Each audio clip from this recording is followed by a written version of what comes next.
6 words. That's all it took. 6 words from a girl she'd never met, at a table she almost walked past, on a day she had already decided would be her last. But I'm getting ahead of myself. And this story, this particular story, needs you to walk through it slowly. Because if you rush, you'll miss the breadcrumbs. And the breadcrumbs are the whole point. Let me start with the woman. Her name was Diane Hartley. She was 41 years old. She lived alone in a 1-bedroom apartment on the 3rd floor of a building in a town called Bridgewater.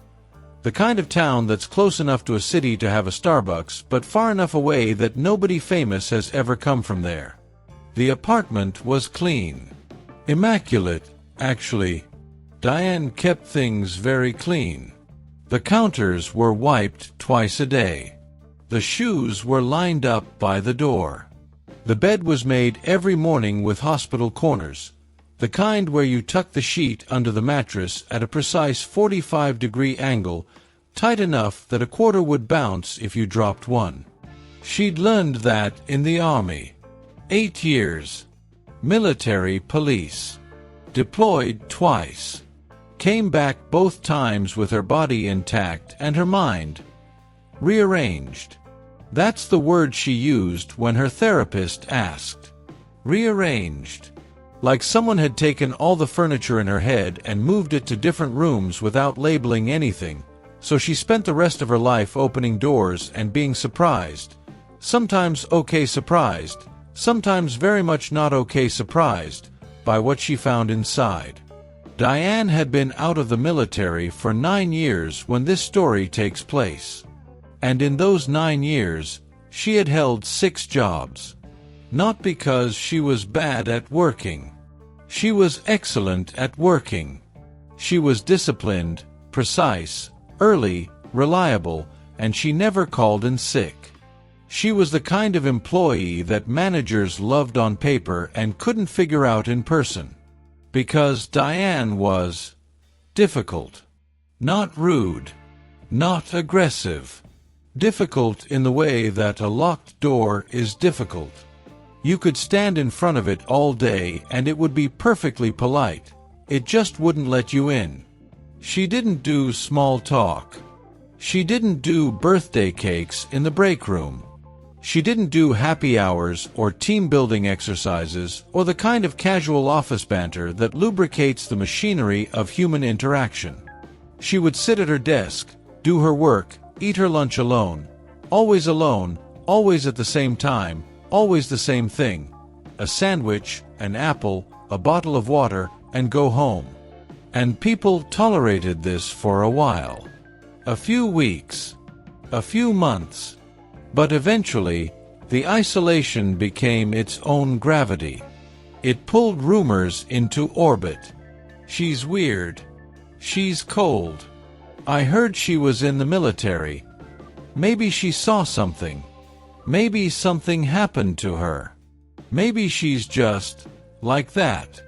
And Diane, who could feel the whispers the way you can feel humidity, not seeing it, just knowing it's there, pressing against you, would eventually decide that the environment had become untenable, give her 2 weeks' notice, and move on. 6 times. 6 jobs. 6 clean exits. No confrontation. No explanation. Just gone.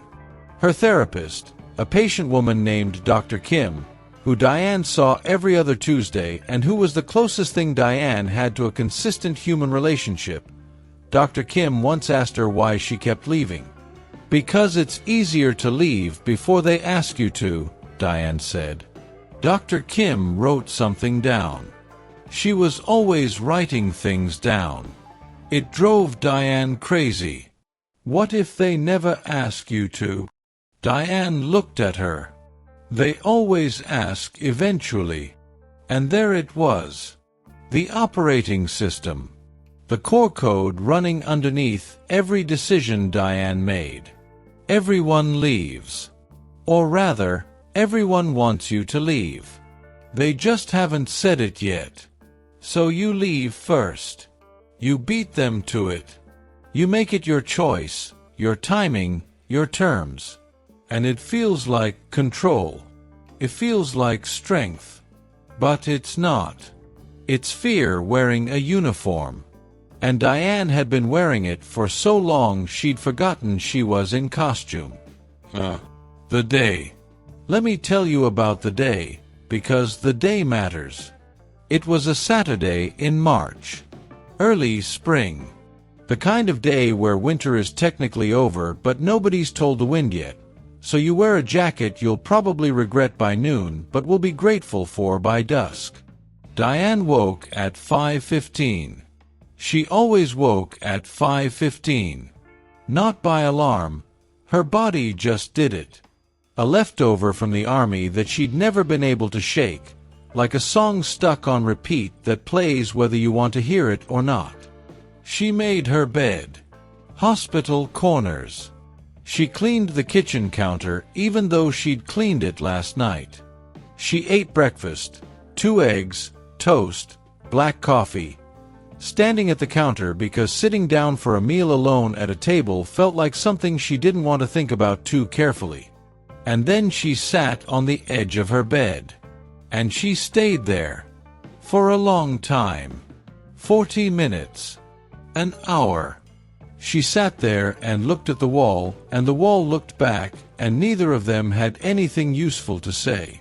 On the nightstand was a pill bottle. Her anxiety medication.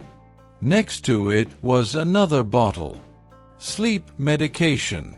Next to that, a third bottle. The pain medication she'd been prescribed after a surgery on her shoulder, rotator cuff, a year ago, that she hadn't finished because she didn't like how it made her feel. 3 bottles. She looked at them the way a person looks at an exit sign in a building they're not sure they want to be in anymore. Not with intent. Not yet. With something more like curiosity. The kind of curiosity that is the first cousin of despair. She picked up the anxiety medication. Held it. Felt the weight. Not a significant weight. Just a small orange bottle with a child-proof cap and her name on the label and a little sticker that said, "Take with food." She put it back down. She got dressed. Jeans. A gray sweater. The jacket she'd probably regret. And she left the apartment. Not because she had somewhere to go. Because the apartment had become too small to hold what she was feeling, and the only alternative to leaving was staying, and staying felt impossible. She drove. No destination. Just drove. Past the Starbucks. Past the grocery store. Past the elementary school where children would be playing on Monday, but today was empty. A playground without laughter, which is one of the loneliest things in the world if you're already lonely. She ended up at a park. Maplewood Park. It wasn't special. A few paths. A pond with ducks that were mostly geese. A pavilion with picnic tables that had been carved with initials by teenagers who thought love would last forever because they were 16 and didn't know better. Diane parked. Got out. Walked to the pavilion. It was empty. Of course it was empty. It was 10 o'clock on a chilly Saturday morning. Normal people were home. Doing normal things. Having normal feelings at a normal volume. She sat at one of the picnic tables. The one farthest from the parking lot. The one closest to the pond. She sat on the bench and put her hands flat on the table and looked at the water and tried to feel something, anything, other than the flat, gray, dimensionless nothing that had been sitting in her chest for months. Longer than months. Years, maybe. Since before the last job.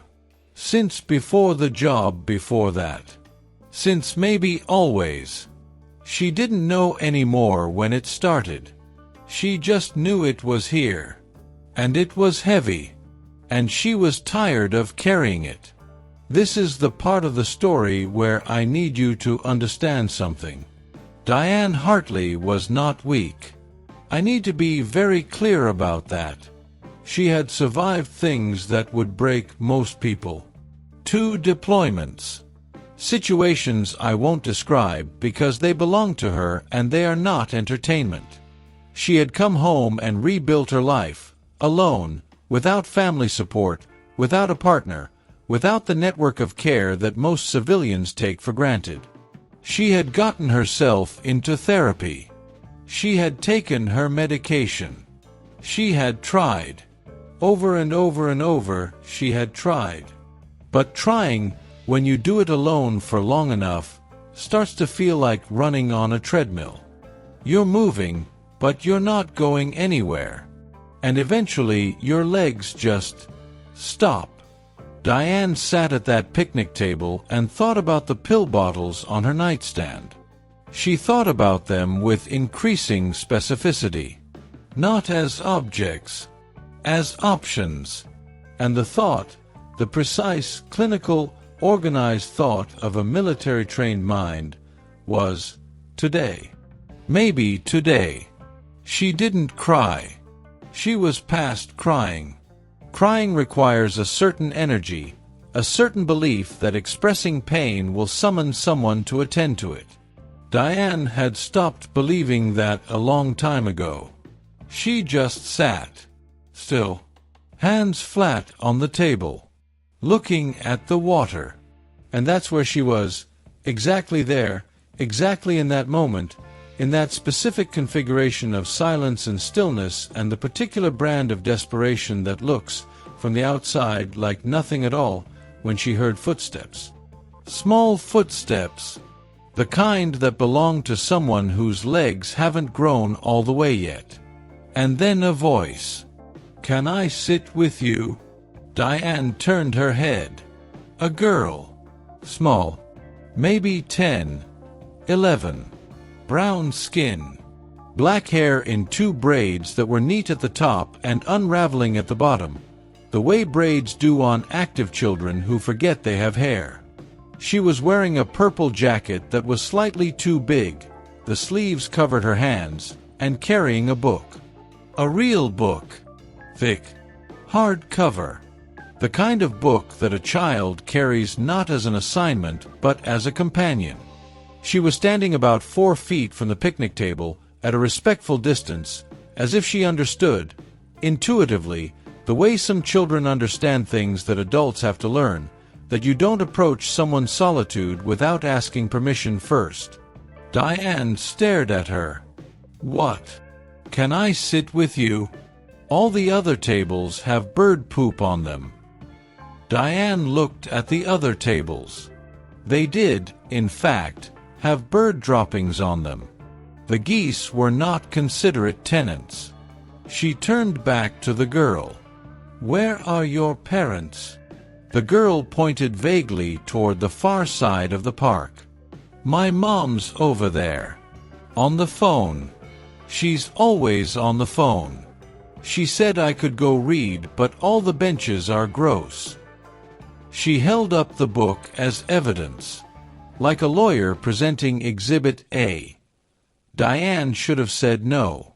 Every pattern in her life, every instinct she'd developed over years of controlled isolation, said no. Say no, stay alone, don't let anyone into your space, especially not a child you don't know who will ask questions and want conversation and require the kind of energy you do not have to give. But, and here's the thing, the tiny, almost invisible hinge on which this entire story turns. Diane was so tired. She was so deeply, profoundly tired of saying no to everything that the word had lost its structure. It was like a wall that had been leaned against too many times and had started to bow. "Fine," Diane said. One word. The smallest possible yes. The girl climbed onto the bench across from her. Set the book on the table. Settled in with the unself-conscious efficiency of a child who is comfortable in her body and in the world, a way of being that Diane could barely remember. I'm Mia, the girl said. Diane said nothing. This is the part where you tell me your name, Mia said. Not rudely, just factually, with the confidence of a child who has been taught that conversations have a structure, and this adult wasn't following it. Diane. Diane. That's a good name. It sounds like someone from a movie. Like a detective or something. I'm not a detective. I know. I was just saying. And then, mercifully, blessedly, Mia opened her book and started reading. She didn't try to continue the conversation. She didn't ask Diane what she did for a living, or why she was sitting alone in a park on a Saturday morning, or any of the other questions that adults ask each other as a way of politely cataloging another person's social value. She just read. And Diane sat. And for 10 minutes, 10 full minutes, they existed in parallel. Two people at the same table, sharing the same air, occupying the same small island of a bench that didn't have bird droppings on it, and not requiring anything from each other. And something in Diane, something she wasn't aware of, something that operated below the level of conscious thought, relaxed. Not a lot. A fraction. A degree. The difference between ice and water is just 1 degree, but it's the difference between solid and liquid, between rigidity and flow, and that 1 degree mattered. After 10 minutes, Mia looked up from her book. Do you come here a lot? No. I do. Every Saturday. My mom brings me while she does her calls. She works in real estate. She's always selling something. Mia said this without resentment. Just reporting. The way children report the weather or the presence of geese. What are you reading? Diane heard herself ask. She hadn't intended to ask. The question just came out, like a reflex. A muscle memory from a version of herself that used to be curious about other people. Mia turned the book around. It's called A Wrinkle in Time. It's about a girl who travels through space and time to find her father. It's kind of old, but it's really good. Have you read it? Diane had. A long time ago. In another life. Before the army, before the deployments, before the rearranging. She'd read it in 6th grade, sitting on the floor of a school library that smelled like carpet glue and lemon cleaner, and she'd loved it with the uncomplicated intensity that only a child can give a book. Yeah, Diane said. A long time ago. The part I'm at, she's on this planet where everyone does the same thing at the same time. Like every kid bounces a ball at exactly the same moment. It's supposed to be creepy. It is creepy. Right. It's like being the same as everyone isn't safe. It's actually the scariest thing. The book is kind of saying that being different is the whole point. Mia said this with casual profundity. The way children do. They stumble into deep truths the way they stumble into furniture. Accidentally, without fanfare, and they keep moving while the adults stand there rubbing the bruise. Diane looked at this girl. This 10-year-old with the unraveling braids and the oversized purple jacket and the hardcover book about a girl traveling through space to find her father. And for the first time in a very long time, months, maybe longer, Diane felt something that wasn't gray. It was small. Barely a color at all. More like the suggestion of a color. The way the sky looks just before sunrise when the darkness isn't quite gone but the light is starting to push. Something that wasn't nothing. They talked. Not a lot. Not the way adults talk, strategically, with agendas and exit ramps and carefully managed self-disclosure. They talked the way a child talks with someone who's listening. Which is to say, Mia talked, mostly, and Diane listened. Mia talked about the book. About school. She was in 5th grade. She liked science and hated math, which she thought was unfair because science is basically math but interesting. She talked about her mom, who was nice but busy, a description that carried more weight than Mia probably intended. She talked about her dad, who lived in another state and who she visited during summers, and she missed him, but not the sad kind of missing, the kind where you just wish the map was smaller. Diane listened. Really listened. The way she hadn't listened to anyone in years. And here's what she didn't know, couldn't know, not yet, about why. She thought she was listening because the girl was interesting. And the girl was interesting. But that wasn't the real reason. The real reason was that Mia was doing something that no one had done for Diane in a very long time. Something so simple that naming it feels almost silly. Mia was sitting with her. That's it. That's the thing. She was sitting with her. Not because she had to. Not because she was paid to. Not because she was therapist bound by professional obligation or a colleague maintaining workplace civility. She was sitting with Diane because there was bird poop on the other tables and this one was clean and Diane happened to be at it. It was accidental. It was arbitrary. And it was, for that exact reason, the most genuine human contact Diane had experienced in years. Because it had no agenda. It expected nothing. It was just company. Pure, uncomplicated company. The kind we give each other when we're children and haven't yet learned to make everything transactional. At some point, maybe 30 minutes in, maybe 40, Mia's phone buzzed. She pulled it from her jacket pocket. Read the screen. My mom's done with her calls. I gotta go. She closed her book. Stood up. And then she did something that Diane did not expect. She hesitated. Stood there. Looked at Diane with an expression that was difficult to categorize. Not pity, not concern, something more like attention. The deep, focused attention of a child who sees more than she's supposed to. Are you okay? Mia asked. 3 words. Simple. Direct. The kind of question adults ask each other all the time without meaning it. How are you? Fine. Good. Great. The ritual exchange of empty words that allows both parties to move on without actually acknowledging the existence of the other person's interior life.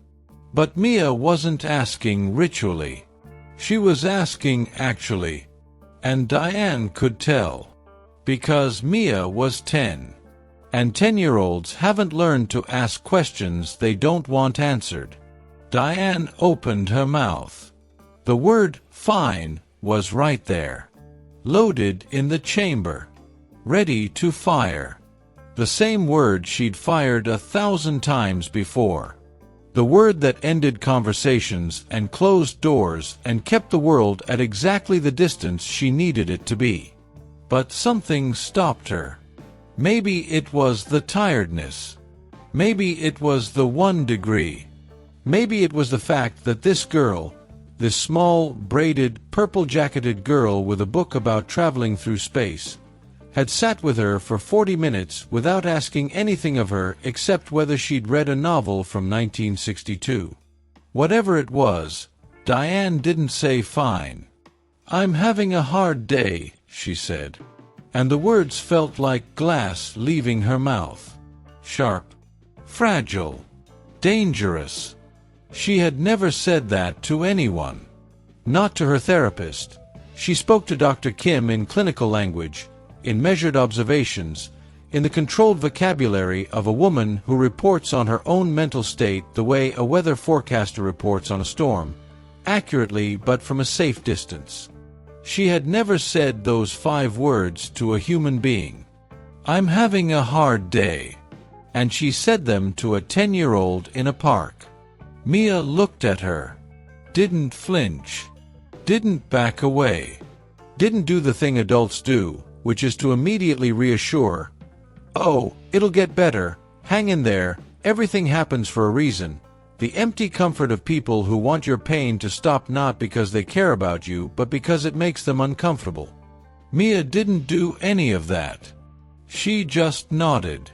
"I have those too sometimes," she said. "Hard days. My mom says when you're having a hard day, you should find one good thing. Even a small one.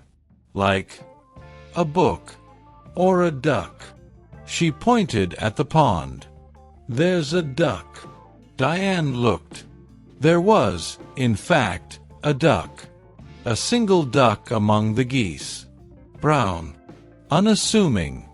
Paddling in small circles near the edge of the pond with the quiet determination of a creature that knows exactly what it is and isn't trying to be anything else. "That's a pretty good duck," Diane said. And Mia grinned. Full, uncomplicated, 10-year-old grin. "See? One good thing." And then she waved, a quick, casual wave, the kind you give someone you expect to see again, and walked away. Toward the far side of the park. Toward her mom. Toward the rest of her Saturday. Diane watched her go. And she sat at that table for a long time after Mia left. She sat there and looked at the duck and felt something that she would later describe to Dr. Kim, in the careful language of a woman learning to put words to feelings she'd been ignoring for decades, as, like someone opened a window in a room I didn't know was closed. She drove home. She walked into her apartment. She looked at the 3 pill bottles on the nightstand. And she put them in the bathroom cabinet. Not in a dramatic gesture. Not with tears or resolution or the swelling music of a movie climax. She just picked them up, walked to the bathroom, opened the cabinet, put them on the shelf behind the cold medicine, and closed the door. And then she called Dr. Kim. On a Saturday. She'd never called Dr. Kim on a Saturday. Dr. Kim's voicemail picked up. Diane left a message. And the message, the entire message, was, "I had a hard day. But I found one good thing. I think I'd like to talk about it on Tuesday." She hung up. She sat on the edge of her bed. She looked at the wall. And the wall looked back. And this time, it didn't have nothing to say. This time, it looked like a duck. I know. You're thinking, that's sweet. A nice little story about a woman who was sad and a girl who was kind and a duck in a pond. And if this were the end, it would be nice. A nice story. The kind you hear and forget by dinner. But this isn't the end. Because the story I just told you, the story of Diane at the picnic table on the worst day of her life, that's only half the story. The other half is the one that will stay with you. And it starts with a question you probably haven't thought to ask yet. Why was Mia in the park? Yes, her mom was on the phone. Yes, it was a Saturday. Yes, the other benches had bird droppings. All of that is true. But why was Mia, a 10-year-old with a book and braids and a purple jacket, why was Mia the kind of child who walked up to a stranger sitting alone and asked to sit with her? Think about that. Most children wouldn't. Most children would see an adult sitting alone at a picnic table with flat hands and dead eyes, and they would avoid that table the way they avoid adults who look like they don't want to be bothered.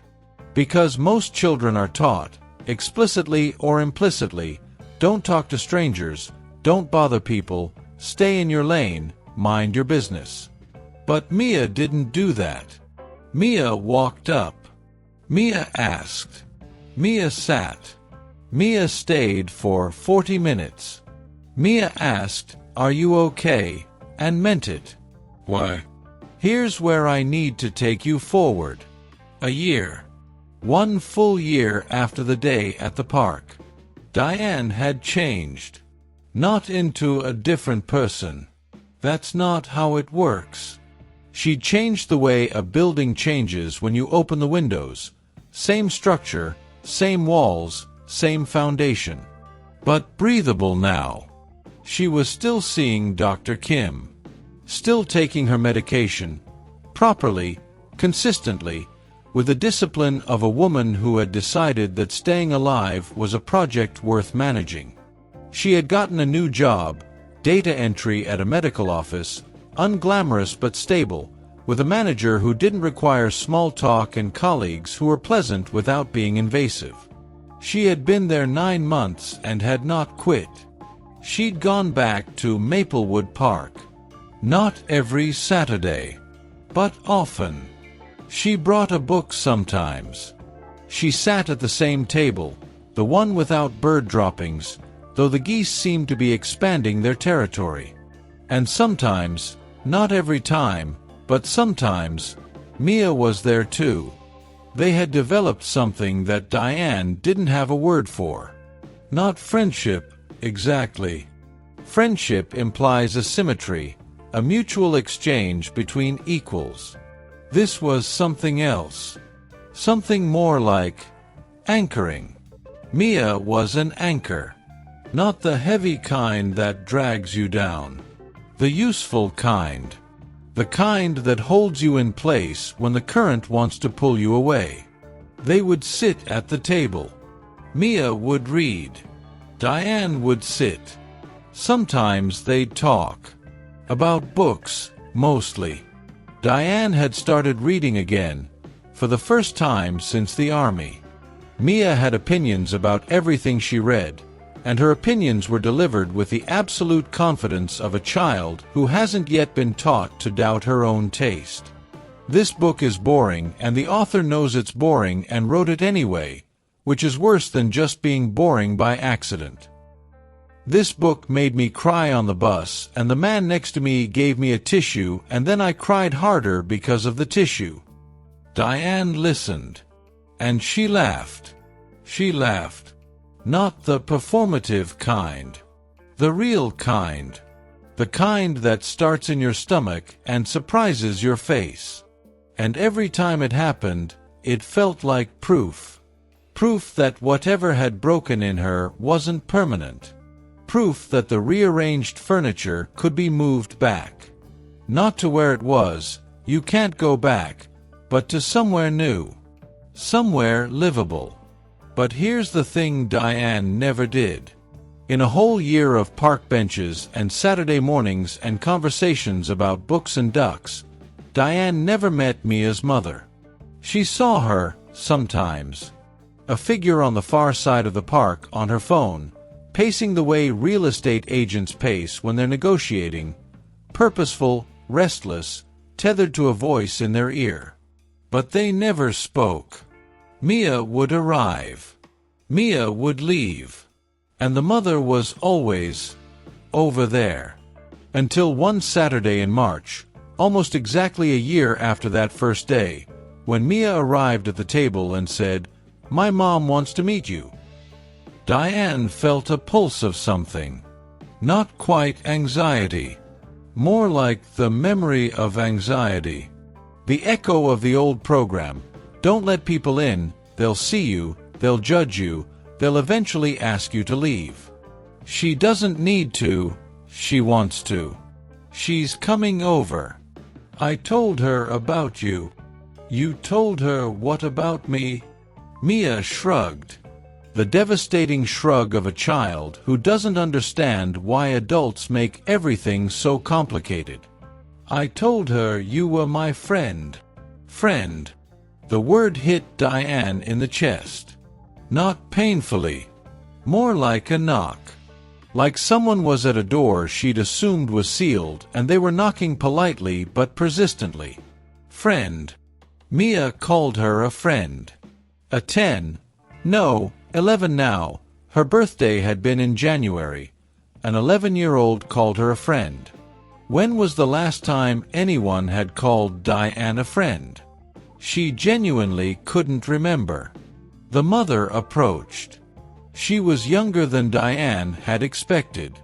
Mid-30s. Black hair pulled back. Dressed well but practically. A woman who spent her days in cars and conference rooms and didn't have time for anything that wrinkled. She had Mia's eyes. Or rather, Mia had hers. Dark. Attentive. The kind of eyes that assess without judging. "Hi. I'm Nora." She extended her hand. Diane shook it. "Diane.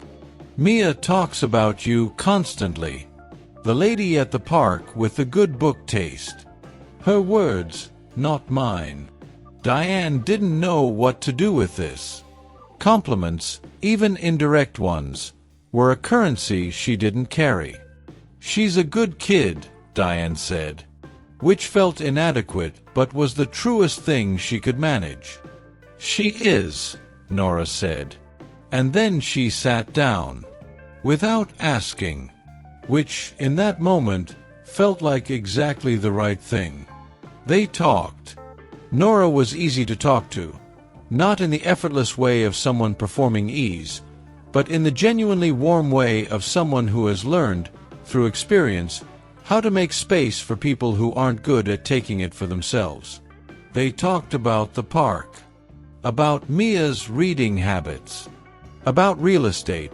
Nora was an agent, mid-level, doing well enough but working too much, a fact she acknowledged with the honest exhaustion of a single parent who can't afford to slow down. And then the conversation drifted, as conversations do, to the personal. Not aggressively.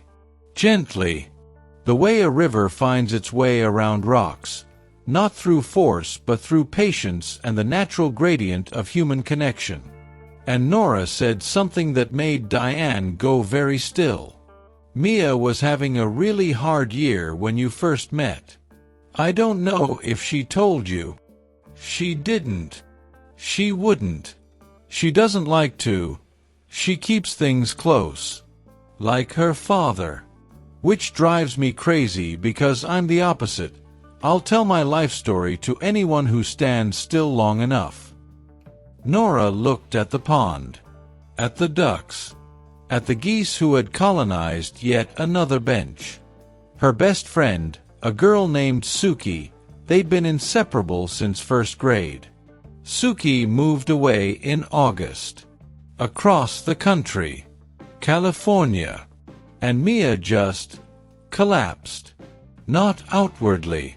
She's not that kind of kid. She collapsed inward.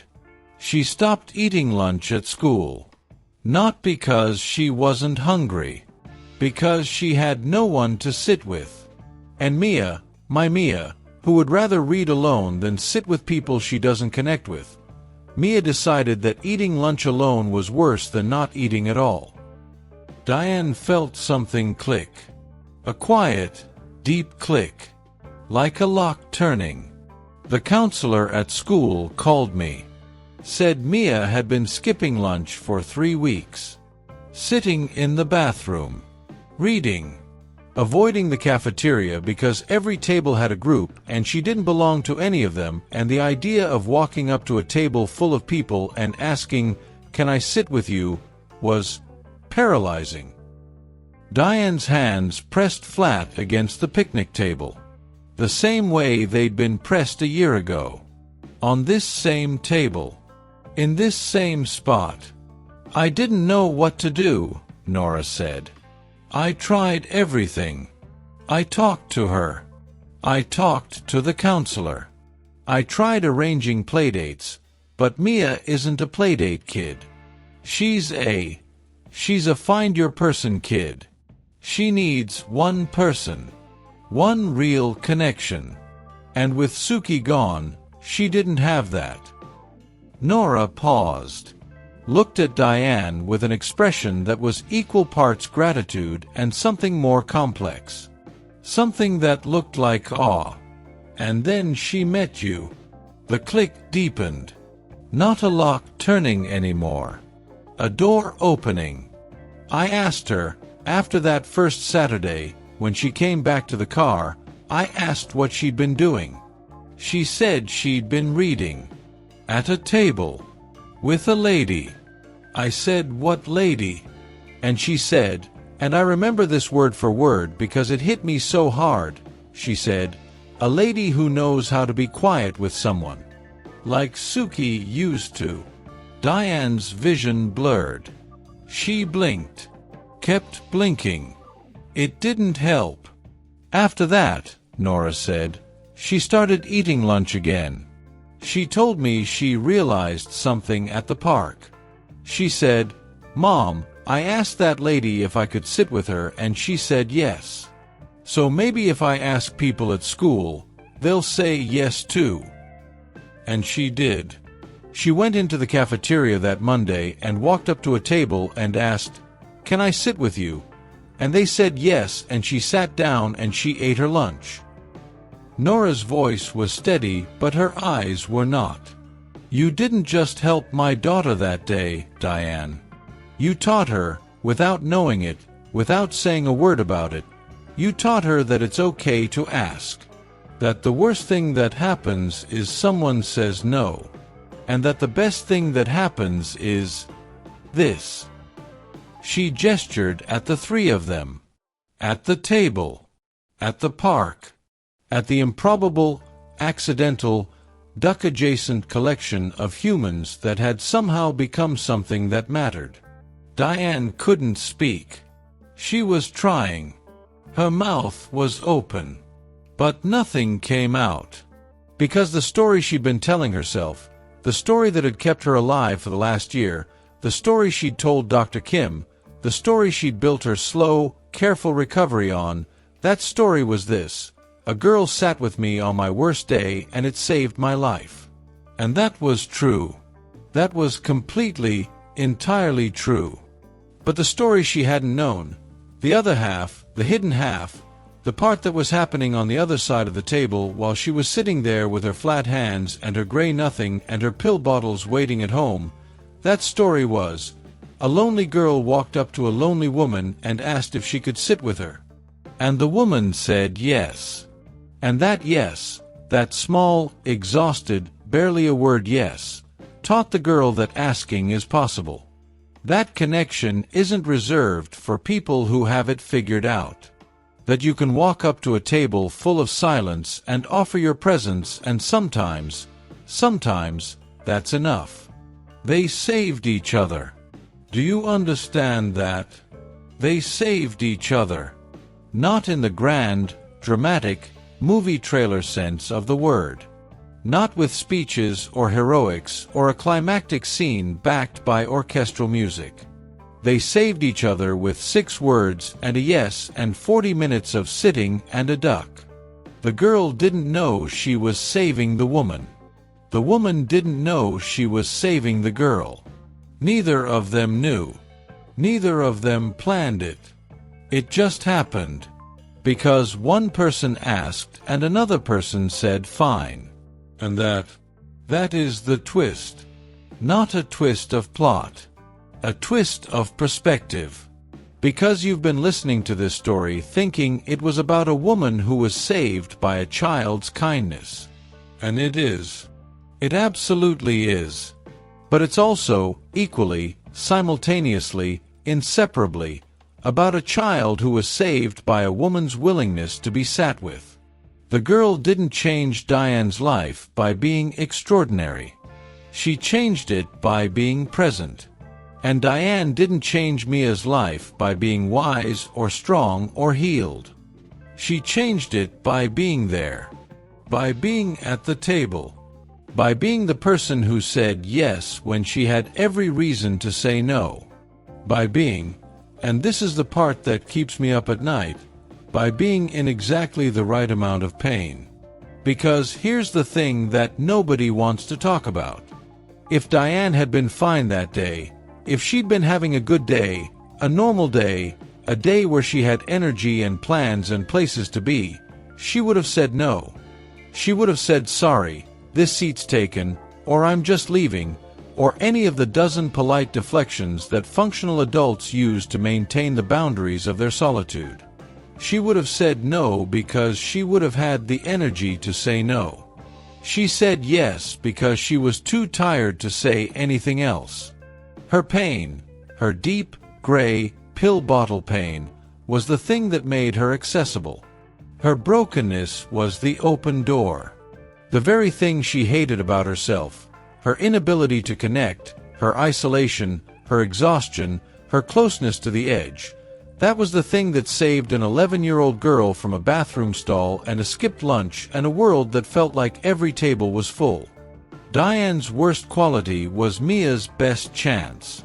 And Mia's smallest gesture, 6 words, a question, a willingness to approach, was Diane's lifeline. They were each other's one good thing. Without knowing it. Without meaning to.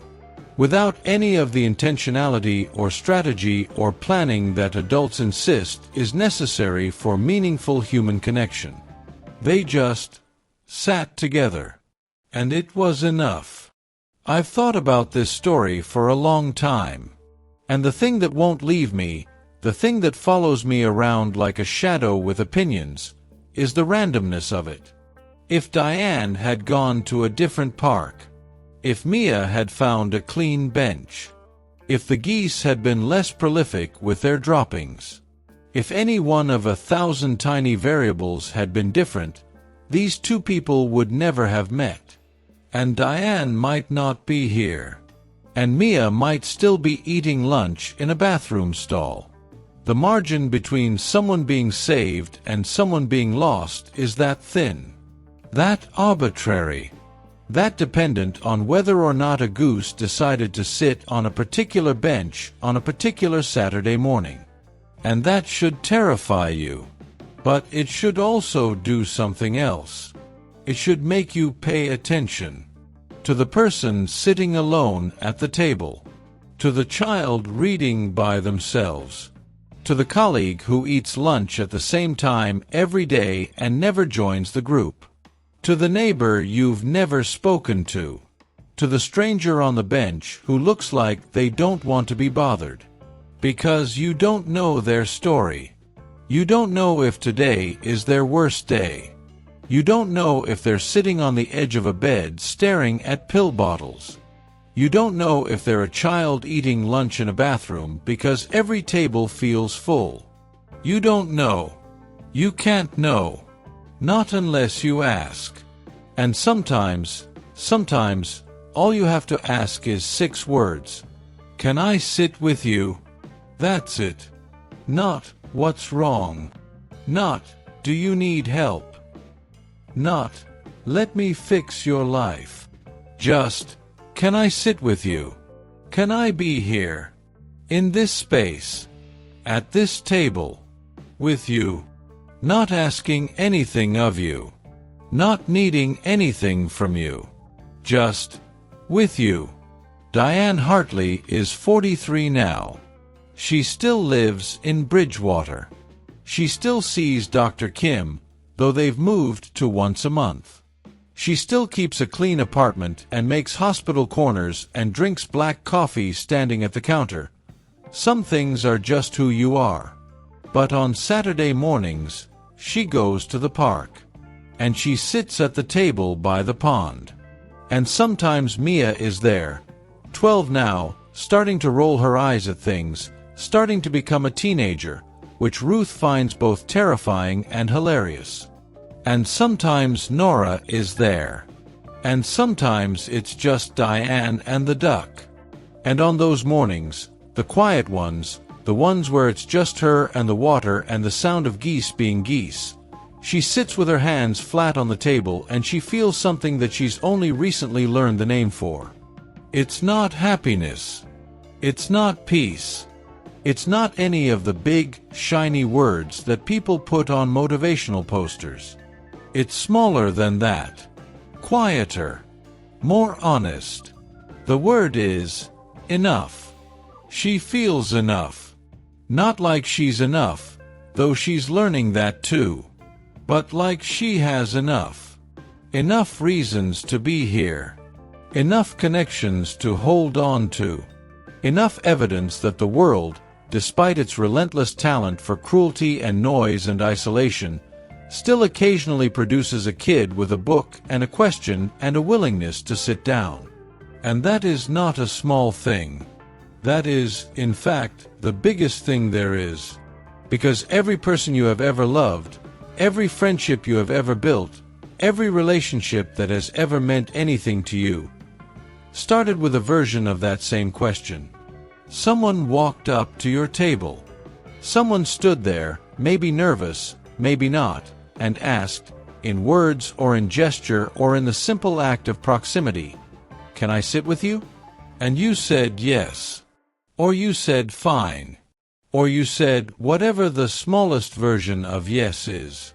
And everything that came after, every conversation, every laugh, every tear, every year, grew from that seed. 6 words. 1 yes. A duck. That's all it takes. That's all it has ever taken. So the next time you see an empty seat next to someone sitting alone, take it. Not because you might save their life. Not because there might be a twist. But because the space between two people sitting in silence. That space is where every good thing begins. And you never know, you cannot possibly know, which side of the table needs the saving. It might be theirs. It might be yours. Or it might, and this is the part that still gets me every single time, it might be both.